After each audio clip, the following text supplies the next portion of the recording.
What's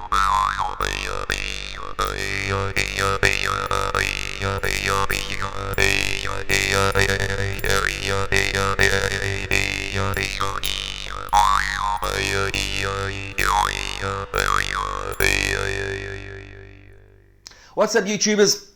If you go onto YouTube and look up jaw harp or Jew's harp or mouth harp, you are going to come across a plethora of different interesting characters. You will laugh and be amazed at the same time. This instrument is quirky, if nothing else, and attracts quirky people. And I myself, as a reformed redneck from South Africa, fit squarely into that category.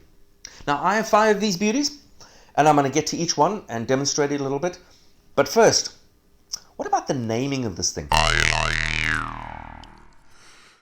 There are literally over 1,000 different names for this instrument worldwide.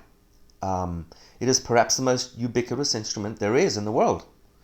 Every country has a version of this thing, and every country has its own name for it. There's a geezer who compiled a list of different names by country. I'll put that in the description below, that link. Super interesting to see what different places call it. For example, England calls it the trump. At least in the Middle Ages they did. But in Scotland it's still called the trump to this day. And the word trump comes from the French trompe, which means trumpet. I hope I'm pronouncing it correctly. In Scotland in the Middle Ages they called it the devil's trump. There's a spiritual connection that I'll explain a bit later. When I was researching for this video, I called up my old pops, and the minute he saw this instrument, he said, "Oh, that's a trompie." I was like, "What?" He said, "Yeah, that's a trompie. I used to have one. I carried it around in my pocket all the time." So in Afrikaans, they used to call it trompie back in South Africa. In Spain, it's called the trompa, again relating to the word trumpet. It's also called arca de boca, which is, harp or something of the mouth. In Mexico, it's called pinche arca de boca. No, that's not real. That was a joke. In German, it's called Maltrommel, which means something about mouth again. In Russian, it's vargan. In India, it's morchang or morsing, depending on whether you're north or south. In Vietnam, it's a dan moi.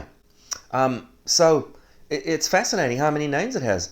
But indeed, it being called the Jew's harp is a misnomer. It has nothing to do with Judaism or the Jewish people or the history of the Jewish people or their culture. So I don't know why that name is kind of the most well known. Okay, now you may have seen my episode on the Shruti box where I describe the free reed, this thing, which is used in the harmonica, the harmonium, and the pump organ. It is the basic technology of all of those instruments, but it's basically the same as this instrument. It has got a tongue in the middle that vibrates one way or another. In this case, you push it, and you also blow. In the case of the free reed, it's only movement of air that causes it to vibrate. But I'm pretty sure that the free reed, which was invented in Europe around 1600s or so, but there are cruder versions of it from earlier, but I believe it all came from this idea. So let's have a look at this instrument close up. It is basically a frame made out of metal, in this case, with a tongue or a tine in the middle of it. And the gap between those two bars and this tongue is very, very small. That's what enables it to resonate the way it does. And for you to be able to use your breath. Let me turn it that way so you can see when I push it down, it is quite flexible. And it's got a little twirl on the end, and there's a little magic trick I'm going to show you in a minute about what that twirl can actually achieve for you. But so how you play this is you rest those two bars on your teeth. But you don't bite, because the last thing you want to do is make that gap smaller and push down, because this thing has so little space to travel as it is. You do not want to encroach upon that space. So you put your teeth on either side and then close your lips around it, or rather just relax your lips, and then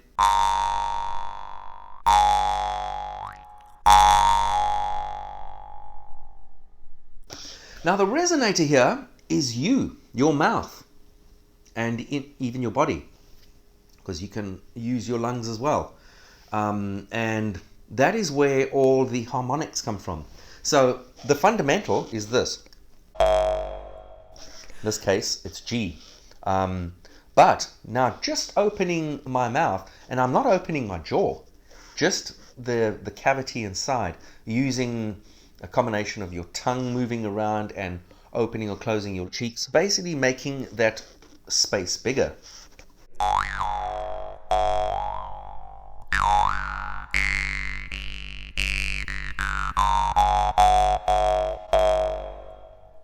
Basically, the bigger the resonator, the lower the sound. It's like, with my guitars, a big fat guitar with a big body, or even a big fat bass guitar, is going to have a lower sound than these little ukuleles or something. The bodies are much smaller. It's the same with this. Now you can also use your breath, and while I'm doing the stuff with my mouth, I can also suck in or blow out,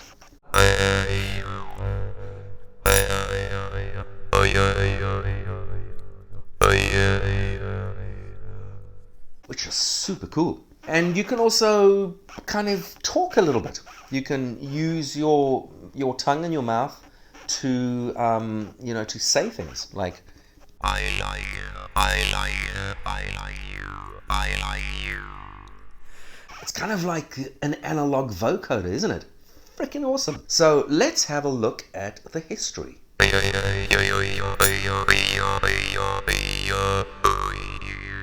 Okay, so every man and his dog has played this instrument.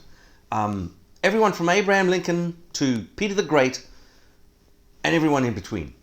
But where does it come from? The first historical evidence that we have of this instrument's existence is from a drawing or a painting from the 3rd century before Christ in China, well over 2,000 years ago.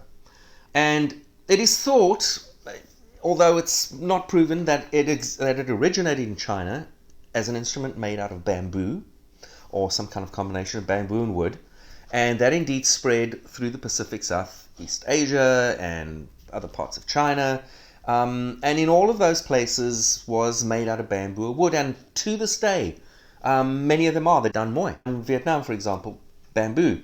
And so the problem is no archaeological evidence exists of this, because bamboo and wood just, doesn't last. But it seems like the general consensus is that this instrument originated in China and then spread throughout that region, and then when the trade routes started occurring, the Silk trade routes slowly found its way into Europe, and along the way started being made out of metal as the Iron Age, as people became better and better at forging iron. Now the earliest written evidence of this thing comes from England in 1595, and indeed we know that going into the 1600s this instrument became immensely popular in Europe. There has been archaeological evidence found of these things having existed back then and even before. In Japan, a piece of evidence of a harp was found that they have apparently been able to accurately date to the year 900. What's interesting is there is no pre-Columbian evidence of these things in South America, in the Americas at all. And so we can be pretty sure the Europeans brought that to the Americas. And it's the same in Africa. The Europeans brought it to Africa, because there is no evidence of these instruments having existed pre-colonial times in Africa. But by the time the world was being colonized by the Europeans, these things were immensely popular. And so it's really weird. You hear these historical accounts of people buying tracts of Indian land and paying for it in payments of jaw harps. They were easy to make, easy to transport, and so I guess they were a hit. In fact, the first factory ever to manufacture these things in the Americas was in Boston in 1650, which is right around the time my mom was born. In Russia, these things are everywhere. I mean, Russia is the most populous country when it comes to the jaw harp. Most of what you're going to find on YouTube are things coming out of Russia, and most of the best makers of these instruments in the world are Russian. Interesting fact though, these things were banned under Stalin because of their close connection to shamanism, and it is believed that these things are horses. like horses that will transport you into another world, into the world of spirits. And that kind of goes back to what I said earlier about the Scottish calling it a devil's trump. Witch hunters would call it a devil's trump. But I love devil's trump. Maybe I should start a political party. Anyway. Okay, so let's have a look at my harps. I'm going to start at the top, the highest pitch one. This is not a terribly expensive one. I can't remember. I paid 50, 60 bucks for it. Made by a company called Whitlow. This is in A.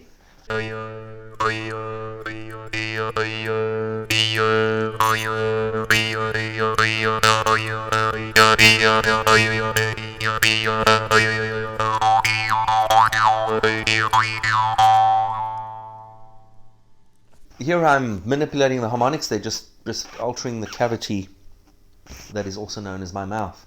This is the same company, Whitlow, made, I don't even know where these things are made, but this one is in C.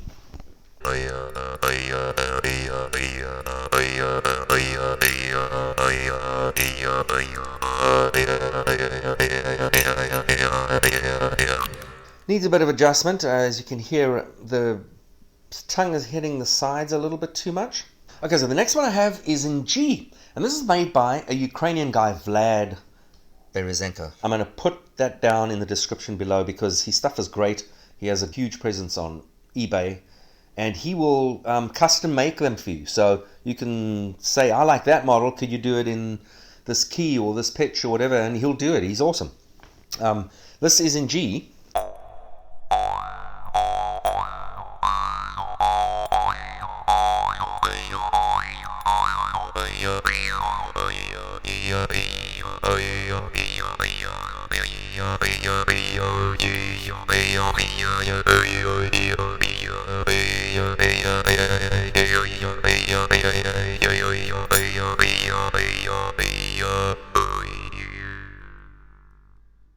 Now you can immediately hear the difference in quality between this and the previous two. This is a real instrument for sure.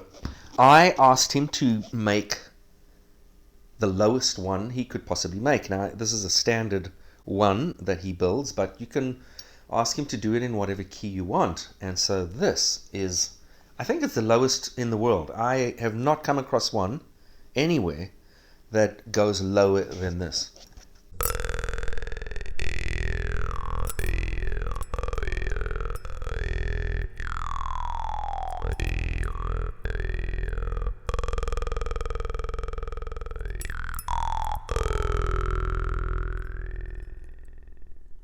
That thing is just freaking amazing. I love it. It's insane. Insane. Literally insane. I have no words. Then he makes a very interesting one that has two. It's a double. And I asked him to make it C and D. But he can do anything. You can do C and F, C and E flat, whatever you want.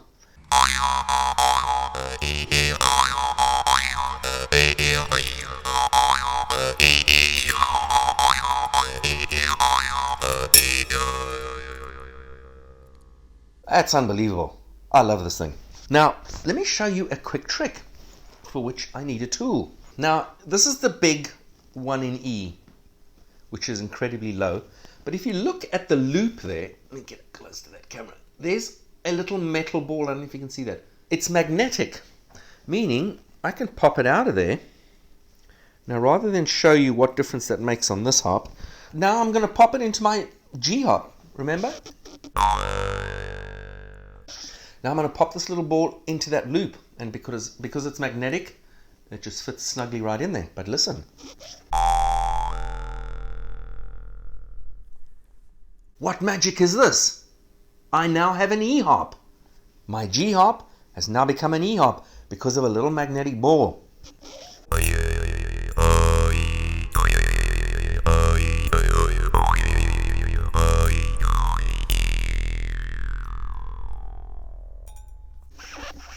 Fucking wicked.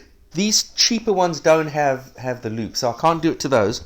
And these are pre-tuned, so not meant to be moved. So I can't do it to this one, this double one. But for these two guys, it's the same. On this very low one, when I played it for you, it was in E. If I now, without the ball in there,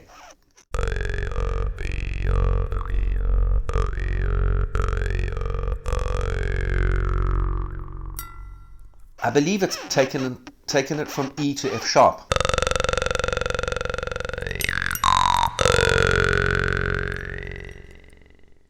Okay, so what cool stuff have people done with this instrument? In the classical music world, there's this Austrian geezer, Johann Georg Albrechtsberger, who was actually one of Beethoven's teachers. And somewhere around the 1760s or so, he wrote a number of concerti for the Jew's harp. And some of them are available. You can go and listen to them. But if you really want to see people do amazing things with this thing, go onto YouTube. There are these two guys from Lithuania who did a TED Talk. I'm going to put the link below. It's the most incredible thing. You have to go and watch this TED Talk. Not only is it incredibly educational and entertaining, but this is like the best jaw harp playing or mouth harp playing that I've ever seen. I mean, it is incredibly sophisticated and well executed, just amazing playing. And these cats are so quirky. And having a grandfather from Lithuania, maybe I have a little vibe going there with these cats, but I mean, they are so quirky, but in the best way possible. You have to go and watch this video. It'll blow your socks off. Here in America, there's a guy he has a YouTube channel called Bebcorp Harpery, who is an amazing resource. He literally has a gazillion of these things, and he reviews each and every one he gets. And he also does lessons online, and so go check that guy out. And then there are these three Russian cats.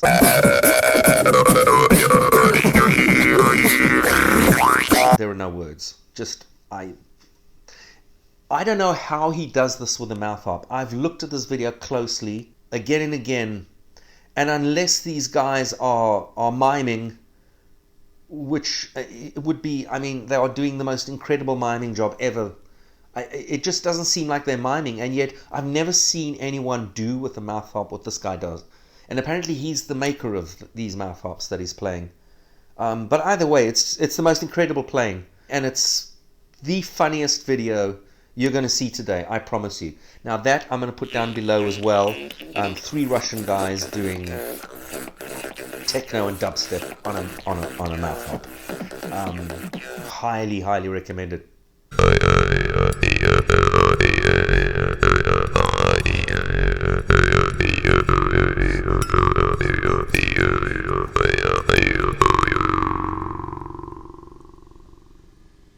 So thank you for watching. These instruments there are no words. I mean, well, actually there are over 1,000 names for them, but get yourself one, get in the game. These professional ones cost me around a little less than $100 a piece. And it goes down from there, so it's not an expensive instrument to get your hands on, and you will have so much fun with these things. Go check out the examples. Don't ever stop learning, and please hit that subscribe button with that little bell button right next to it so you're notified when I release a video. I will catch you on the next one. Stay safe out there.